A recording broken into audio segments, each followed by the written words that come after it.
आइए साथियों, आप सभी सभी का जेके कंपटीशन सेंटर में हार्दिक स्वागत है। आइए मित्रों, दोस्तों, बहनों, आपके लिए एक बार फिर हिंदी का क्विक रिवीजन लेकर आते हैं जो वर्णमाला के प्रश्नों पर आधारित है। दोस्तों, वर्णमाला की जो क्लास वीडियो बनाई थी उसमें बहुत ही महत्वपूर्ण फीडबैक आपका आया है और बहुत ही बच्चों के फोन आए हैं और उन्होंने बताया है कि आप सर इस पर एक प्रश्नों की सीरीज बना दीजिए ताकि जो कहीं भी 1-2% कमजोरी रह गई है वो प्रश्नों के माध्यम से रिवीजन के द्वारा दूर हो जाए। दोस्तों, इसी संबंध में हम ये प्रश्न लेकर के आए हैं। इन्हें आप तल्लीनता से देखिए, सुनिए, ग्रहण कीजिए और उन्हें समझिए ताकि आपको परेशानी परीक्षा में किसी भी प्रकार की ना होने पाए। आइए देखते हैं। पहला प्रश्न है आपका, स स स है कौन से व्यंजन कहलाते हैं? इससे पहले मैं आपको बता देता हूं कि उस समय मैंने आपको बताया था कि जब मैंने कोई भी क्लास अब मैं करा रहा हूं तो उसकी 2-3 मिनट की रिवीजन करा देता हूं कि मैंने पीछे कराया क्या। तो मैंने जब वर्णमाला पढ़ाई थी तो आपको साथियों मालूम होगा कि मैंने बताया था कि सबसे छोटी इकाई कौन सी होती है, अक्षर से भी जो छोटी होती है, तो मैंने आपको बताया था वो वर्ण होता है। फिर मैंने बताया था कि वर्ण से भी छोटा कोई होता है, आपने कहा हाँ होता है, उसे अक्षर कहते हैं।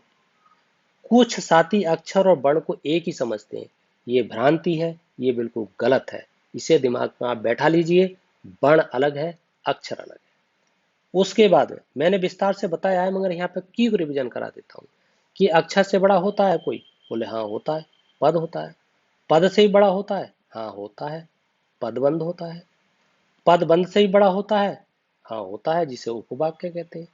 उपवाक्य, क्या उपवाक्य से ही बड़ा होता है? हाँ होता है, वाक्य होता है।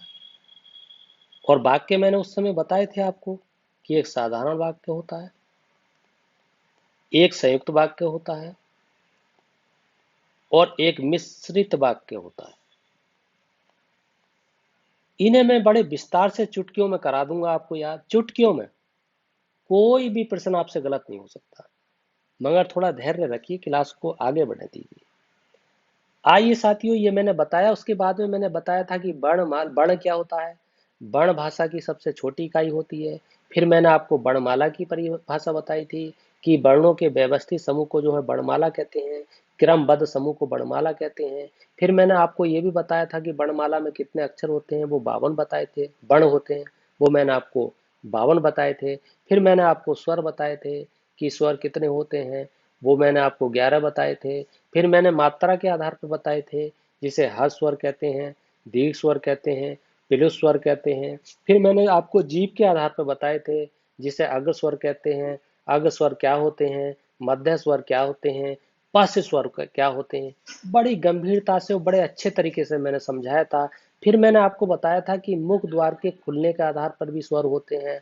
उनमें एक बीवर स्वर होता है, एक अर्ध बीवर स्वर होता है, एक अर्ध संवर स्वर होता है, एक संवर स्वर होता है। फिर मैंने होठ जो होते हैं उनकी स्थिति के आधार पर बताया, जिसे अव्रतमुखी स्वर कहते हैं। जिन स्वरों के उच्चारण में होठ पूरी तरीके से गोलाकार नहीं होते वो अव्रतमुखी होते हैं, एक व्रतमुखी होते हैं। जिन स्वरों के उच्चारण में होठ जो है वो व्रतमुखी के गोलाकार में अपना आकार ग्रहण कर लेते हैं, उन्हें आप व्रतमुखी कहते हैं। फिर मैंने आपको बताया था कि हवा के नाक व मुंह से निकलने के आधार पर स्वर कौन से होते हैं। तो मैंने आपको बताया था निर्नुनासिक या ऑब्लिक मौखिक स्वर। जिन स्वर के उच्चारण में हवा केवल मुंह से निकलती है वो निर्नुनासिक होते हैं, मैंने बड़े अच्छे से बताया था। फिर अनुनासिक स्वर बताया था, जिन स्वरों के उच्चारण में हवा मुंह के साथ साथ नाक से भी निकलती है उन्हें आपको अनुनासिक स्वर कहते हैं। फिर व्यंजन बताया था, फिर स्पर्श व्यंजन बताया था, फिर आपको अघोष बताया था, फिर आपको सघोष बताया था, फिर आपको अल्पप्राण बताया था, फिर आपको महाप्राण बताया था, फिर आपको अंतस्थ व्यंजन बताया था, फिर आपको ऊष्म या संघर्षी व्यंजन बताया था, फिर आपको उत्क्षिप्त व्यंजन बताए थे, फिर आपको अयोगवा बताया था। इस तरीके से साथियों मैंने आपको पूरी क्लास बता दी थी बड़ी सटीकता से। आइए साथियों, अब उसी आधार पर हम प्रश्न करते हैं, उन्हें देखते हैं। इसको मिटा देते हैं और फिर आपके सामने हम प्रश्नों की सीरीज को प्रारंभ कर देते हैं। मैं आपसे कई बार बताता हूं कि मेरी वीडियो को अगर एक बार समझ में नहीं आए तो कम से कम 2 बार देख लीजिए और फिर देख के देखना कि आपको फायदा कितना होता है। दिमाग में बैठ जाएगा बिल्कुल। अगर आपसे कोई नींद में भी पूछेगा तो हिंदी का कोई सवाल 99% नहीं करेंगे आप, 100% करके आएंगे। आइए देखते हैं। स, पेट चिरा से है, कौन से व्यंजन कहलाते हैं? तो ये आपके कहलाते हैं संघर्षी व्यंजन। अब मैंने संघर्षी व्यंजन क्या होते हैं ये आपको बताया था।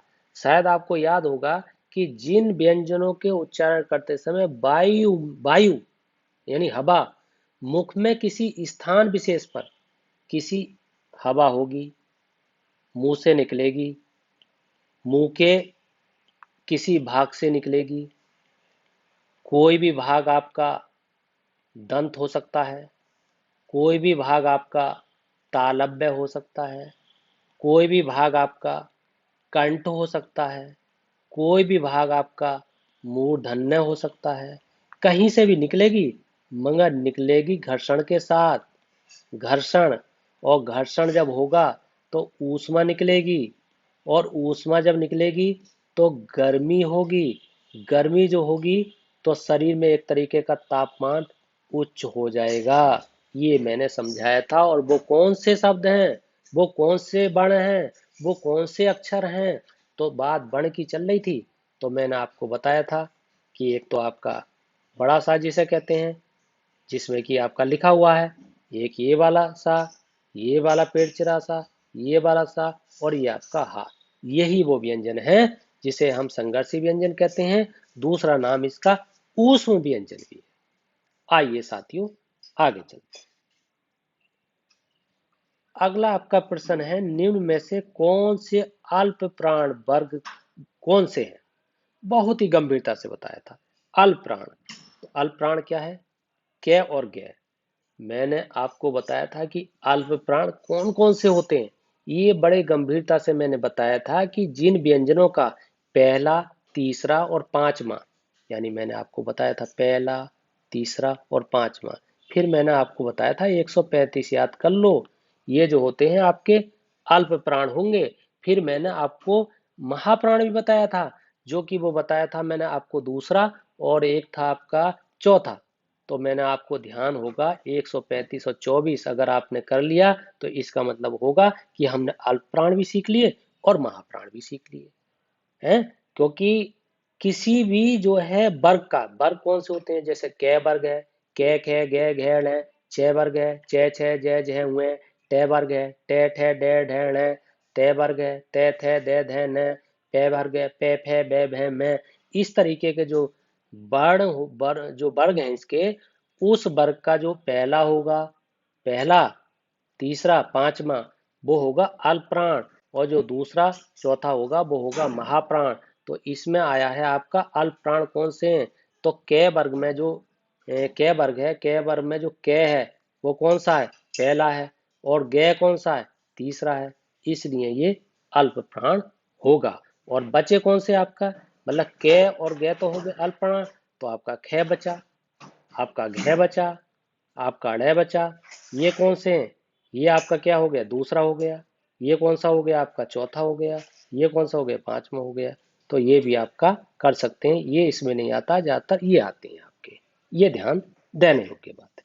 आइए आगे देखते हैं।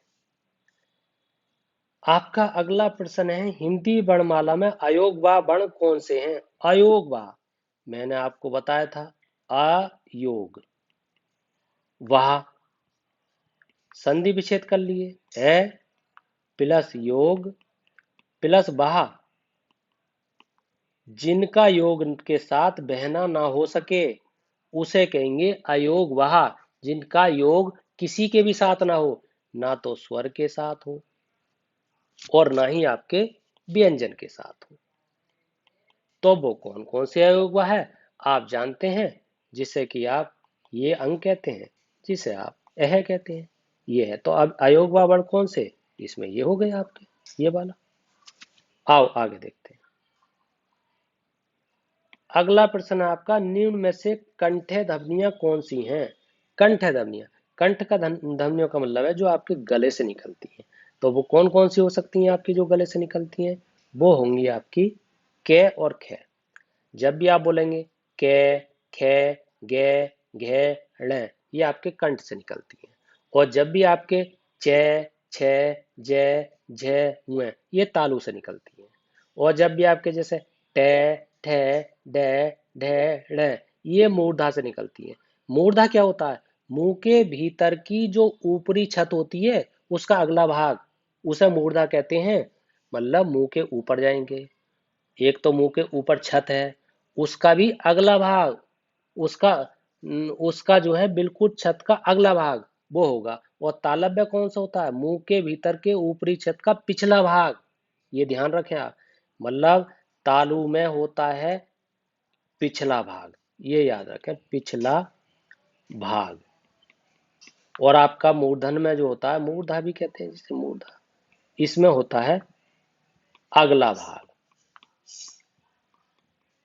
ये आपका क्या, तालु में ये वाला, और ये मूर्धा, ये ध्यान आपको रखना है।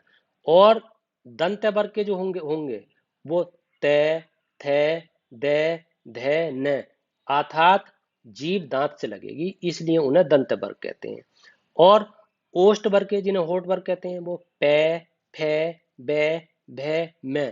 आप प को बोलो, आप फ को बोलो, आप ब को बोलो, आप म को बोलो, आप भ को, प, फ, ब, भ, मैं लिख दिया, वह लिख दूं, तो ये जो होंगे ये सीधे दांत होठों से बोले जाएंगे, ये आपको ध्यान रखना है। आइए आगे देखते हैं। आगे है आपका ए आई वर्ण क्या कहलाते हैं? ए और आई जो वर्ण होंगे वो क्या कहलाएंगे आपके? तो आपके जो कहलाएंगे आपके कंठ तालव्य।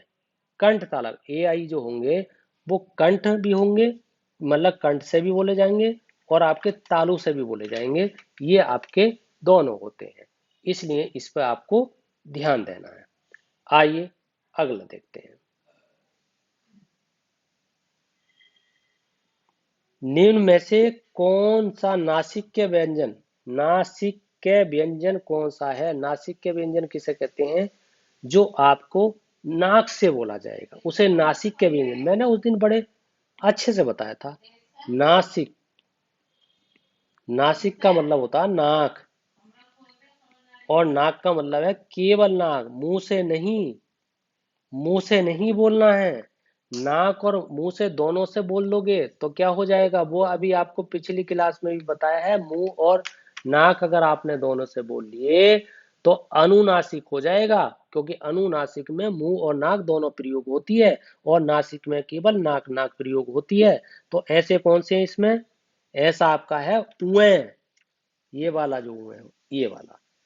अब और भी हो सकते हैं। एक जो होता है देखो, ये भी आपका नाक से ही बोला जाएगा, और आपका ण, इस तरीके से कह दें ये भी नाक से बोला जाएगा। और क्या हो सकता है आपका उए, जैसे उए हो गया ये, सॉरी मिटा देता हूँ, उए, ये भी नाक से बोला जाएगा। और कौन सा होता है आपका ण, ये भी नाक से बोला जाएगा। और कौन सा होता है आपका न, ये भी नाक से बोला जाएगा। और कौन सा होता है मैं, ये भी नाक से बोला जाएगा। इसको आपको ध्यान से देखना है। आइए आगे देखते हैं। आगे है, हिंदी वर्णमाला में व्यंजनों की संख्या कितनी होती है? तो आपको 33 होती है, सॉरी, आपकी 33 होती है। मैंने आपको बताया था 33 कैसे कैसे होती है, मैंने ये भी बताया था। जैसे क वर्ग है, क वर्ग है, च वर्ग है, ट वर्ग है, त वर्ग है, प वर्ग है, और अंत्यस्थ व्यंजन है और ऊष्म व्यंजन है। इन्हें मिलकर के संख्या हो जाती है आपकी 32, मतलब 33। और दो होते हैं आपके द्विगुण व्यंजन, ये वाले दो, और ये हो जाती है आपकी 35। द्विगुण व्यंजन कौन से होते हैं? जिन्हें आप ण कहते हैं और ण कहते हैं, ये द्विगुण व्यंजन होते हैं। और फिर इनमें आपके जुड़ जाते हैं संयुक्त व्यंजन, जो होते हैं आपके छ, त्र, और आपका गे गे, और आपका श्रय, मैंने आपको ये विस्तार से बताया था। ये 4 हो गए, तो 35 और 4 कितने हो गए, 39। और कौन कौन से बच जाते हैं, ये व्यंजन है कल्ला, इसलिए इसमें 33 ठोस हैं, बाकी द्विगुण हैं और बाकी संयुक्त हैं। तो इस तरीके से आपका 33 पे ही निशान लगेगा। और आपका 11 जो हो जाएंगे, आपके क्या हो जाएंगे, 11 स्वर हो जाएंगे। 9 1 10, 3 1 4 1 5 और 2 अयोगवा हो जाएंगे। इसलिए वर्णमाला में पूरे जो वर्ण होते हैं वो आपके 52 होते हैं। ये आपको ध्यान देना है। आइए, तालव्य व्यंजन। अरे ये तो मैंने आपको अभी बताया ही है। तालव्य व्यंजन कौन कौन से हैं, जिन व्यंजनों को तालुओं से बोला जाता है, जिन व्यंजनों को बोलने में केवल तालु का यूज होता है, और वो तालु वाले यूज जो होते हैं वो आपके च, छ, ज, झ, उए, ये वाले होते हैं। मैंने आपको तालु के ये भी बताया था कि मुंह के भीतर का ऊपरी जो छत होती है और उसका पिछला भाग, ऊपरी छत का, लिख देता हूं, ऊपरी छत का पिछला भाग, पिछला भाग जो बोला जाए, ये ये तालव्य होता है। और ऊपरी छत का अगला भाग, वो जो होगा आपका अगला भाग, वो होगा आपका मूर्धन्य। ये मैंने आपको बताया था। आइए आगे देखते हैं। ये रे ले वे किस वर्ग के व्यंजन है, तो आपका अभी बताया, अंत्यस्थ व्यंजन है। और अंत्यस्थ व्यंजन जो है आपके ये रे ले वे है। और ये जो होते हैं, ये भी ध्यान रखना है, ये ये जो बोला जाता है वो तालु से बोला जाता है, ध्यान रखना। और बै, बै जो बोला जाता है आपका दंत से बोला जाएगा। और आपका हो गया ये, बै और रे, मतलब ये तालु से बोला जाएगा आपका, और बै दंत से बोला जाएगा, ठीक है। रे आपका जो है ये भी दंत से बोला जाएगा, दंत से बोला जाएगा, दंत से भी बोला जाएगा। और आपका क्या बचा, बे, और बे आपका बोला जाएगा आपका दंतोष्ठ, यानी दांत से भी बोला जाएगा और प्लस ओष्ठ से भी बोला जाएगा। इसलिए इसे क्या कहेंगे, दंतोष्ठ कहते हैं इसे, दंतोष्ठ। ये आपको ध्यान रखना है। ये तालु से, रे आपका दंत से, और आपका ले ये बे रे और ले, सॉरी ले, हाँ। तो ले आपका दंत से बोला जाएगा, बे आपका बे, ये वाला बे, ये सॉरी, ये गलत हो गया, सॉरी गलत हो गया। ये आपका तालु से बोला गया, रे आपका दंत से बोला गया, और आपका बे जो है दंत से बोला जाएगा, और जो है ओठ से बोला जाएगा। ये मैं आपको बताना चाह रहा था, बस ले बचा। और ले आपका जो बोला जाएगा वो दंत से ही बोला जाएगा, ये आपको ध्यान देना है। इसलिए ये रे ले वे किस वर्ग के हैं, अंतस्थ व्यंजन है। अंतस्थ व्यंजन उसे कहते हैं जो मुंह के अंदर के स्थान को ग्रहण करके बोले जाते हैं, क्योंकि तालु अंदर का स्थान होता है, दांत अंदर का स्थान होता है, और आपका होठ, होठ के अंदर के भाग से बोले जाते हैं, ना कि बाहर के भाग से। आइए आगे देखते हैं। अनुनासिक का संबंध होता है। अनुनासिक, मैंने आपको बताया, अनुनासिक जिन स्वरों के उच्चारण में हवा मुंह के साथ साथ नाक से भी निकले, नाक और मुंह दोनों से निकले, उसे हम अनुनासिक स्वर कहते हैं। अच्छा, वो स्वर हैं कौन से, ये महत्वपूर्ण बात है। देखो, ये वाला आएगा तो अनुनासिक होगा, और आपका ये अंग आएगा, ये अनुनासिक होगा, और ये आपका ये वाला आएगा, ये अनुनासिक। अंग, जैसे आपका अंक है, अंक है, आपकी आंख है, आपकी जैसे कठिनाइयां, कठिनाई, कठिनाई, ये वाले, इस तरीके के शब्द होंगे जो आपके अनुनासिक में होंगे। कठिनाई, अगर कठिनाइयां वही बोले तो भी यही आएगा, ये आपको ध्यान देना है। आइए अगला देखते हैं। हिंदी वर्णमाला में स्वरों की संख्या कितनी होती है? मैंने आपको बताया था 11 होती है। और 11 कौन कौन से होते हैं इसे भी आप याद कर लेना। ये आपको कई बार मैंने बताया है। ये बहुत ही महत्वपूर्ण है, जिसमें कि आपके 11 जो स्वर होंगे वो आपके छोटा, बड़ा, छोटी, बड़ी, ऊ, छोटा ऊ, री, ए, ऐ, ओ, औ, अं, ऐ। री पहले अर्ध स्वर था, अब उसको पूर्ण स्वर मान लिया गया है। लिख देते हैं कौन कौन से होता है। आपका ये होगा, आपका बड़ा होगा, आपकी सॉरी छोटी, आपकी बड़ी, आपका छोटा ऊ, आपका बड़ा ऊ जिसे कहते हैं। और क्या हो गया? आपका री हो गया। और क्या? ए हो गया, ये वाली ए आई, ओ औ, ओ और ये औ। 1 2 3 4 5 6 7 8 9 10 11, ये आपके पूरे 11 हो गए। इसको पहले स्वर जो है आधा माना जाता था, अब पूर्ण मान लिया गया है। भारत के नवीन करंट अफेयर्स के अनुसार री जो है वो पूर्ण स्वर है। आप 10 पे निशान नहीं लगाएंगे, 9 पे निशान नहीं लगाएंगे, आप 11 पे ही निशान लगाएंगे। ये आपको ध्यान देना है। आइए आगे देखते हैं। आगे है आपका अघोष वर्ण कौन सा है? बहुत ही महत्वपूर्ण। अघोष के बारे में आपको क्या परिभाषा बताई थी कि अघोष क्या होते हैं, और अघोष से जो है किस तरीके से अघोष की परिभाषा होती है और किस तरीके से सघोष की परिभाषा होती है। जिन ध्वनियों के उच्चारण में स्वतंत्र जो तंत्रियां होती हैं में ध्वनि का कंपन हो, और कंपन में क्या हो, जिन ध्वनियों के उच्चारण में स्वर तंत्रियों में कंपन ना हो, जैसे ये अघोष है, इसे ऐसे समझना, अघोष।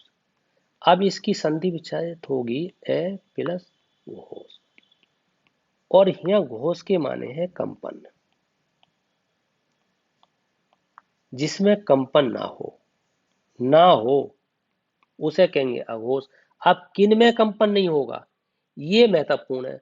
कंपन किस में नहीं होगा, मैंने आपको बताया था कै और गै जो आएगा, कै और गै, ये जो है इनमें कंपन नहीं होगा।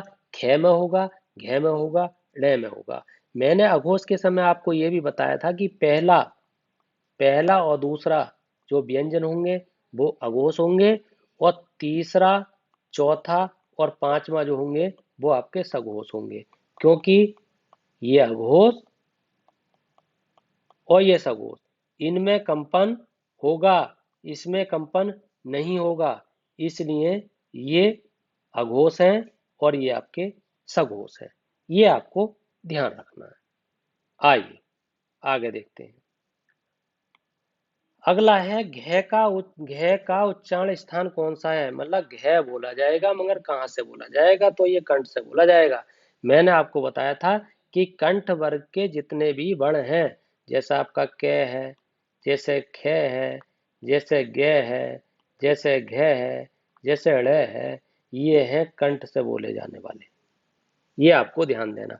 मैंने आपको तालु से भी बताए थे कि जो तालु वाले हैं वो आपका जैसे च है, जैसे छ है, जैसे ज है, जय, और जैसे झ है, झ, जैसे उए है, शोरी, उए, ए, अरे उए, ये वाले ये तालु से बोले जाते हैं। मूर्धन्य से मैंने आपको बताया था, जैसे ट है, ड है, ड़ है, ढ है, ड़ है। दंत से बोले जाने त, थ, द, ध, न। होठ से बोले जाने प, फ, ब, भ, म। ये आपको ध्यान रखना है। मतलब कंठ से आए तो आप समझ लो, ध्यान से रख लो, क, ख, ग, घ, ण। तालु से आए च, छ, ज, झ, उ। और आपके मूर्धन्य से आए ट, ठ, ड, ढ, ण। दंत से आए त, थ, द, ध, न। और होठ से आए प, फ, ब, भ, म। ये आपको ध्यान रखना है। आइए आगे देखते हैं। अगला है आपका कि जिन शब्दों के अंत में ए आ जाता है उन्हें क्या कहते हैं। बहुत बार आया है ये। उसे कहते हैं अक्रांत, जिसमें आ गया। जैसे कि मान लो आपका क है तो इसमें है, क्योंकि इसका मतलब होता है क प्लस ए। और अगर हमने ये लिख दिया इस टाइप से हलंत लगा के, तो ये जो है इसमें अक्रांत नहीं है। ए जो अक्रांत है वो इसमें है। ये आपको ध्यान देना है। आ जिसमें होगा वो अकारांत होगा और आ जिसमें नहीं होगा वो अकारांत नहीं होगा। अयोग वह बता ही दिया। अयोग वह आपको बताया ही है, ये वाला। अंतस्थ बता ही दिया आपको, ये, रे, ले, बे। और आपको मैंने ये भी बताया भी कि यह तालु से बोला जाएगा, रे दांत से बोला जाएगा, ले दांत से बोला जाएगा, बे जो है वह दंतोष्ठ से बोला जाएगा जिसमें दांत और होठ दोनों काम करेंगे। ये अब मैंने बे के बारे में आपको बताया था। आइए आगे देखते हैं। अगला है और अंतिम है, छह वर्ण किसके योग से बना होता है? छह वर्ण। तो आपका छह वर्ण किससे बना होगा? के प्लस, यानी ये वाला के प्लस से छह वर्ण बना होगा। ये मैंने आपको बताया था, क्योंकि ये संयुक्त व्यंजन होता है। कौन से व्यंजन होते हैं? संयुक्त व्यंजन। और संयुक्त व्यंजन मैंने आपको बताए थे कि संयुक्त व्यंजन आपके कौन से होते हैं। मैंने आपको बताया था कि एक तो आपका छह होता है, छह जो अभी बताया, और आपका त्रय होता है ये, और आपका एक होता है ज्ञ होता है, और आपका श्रेय होता है। मैंने आपको बताया अभी, ये छह जो होता है ये क प्लस ये वाला छह, और आपका तय, तय प्लस रे ये वाला, ज्ञ आपका जय प्लस उए से बनता है ये वाला, श्रेय प्लस से प्लस रे से बनता है ये वाला। इस तरीके से ये ये और ये आपके संयुक्त व्यंजन है। इस तरीके से भी पूछा जाता है। आइए साथियों, यदि आपको मेरी वीडियो पसंद आ रही है, मेरा पढ़ाया पसंद आ रहा है, तो इस वीडियो को लाइक कीजिए और सब्सक्राइब कीजिए, शेयर कीजिए, कमेंट्स कीजिए, अच्छे कमेंट्स कीजिए। मुझे आप हौसला बनाइए ताकि आपको पढ़ाने में मैं अधिक से अधिक मेहनत कर सकूं। इसी के साथ आपका बहुत बहुत धन्यवाद।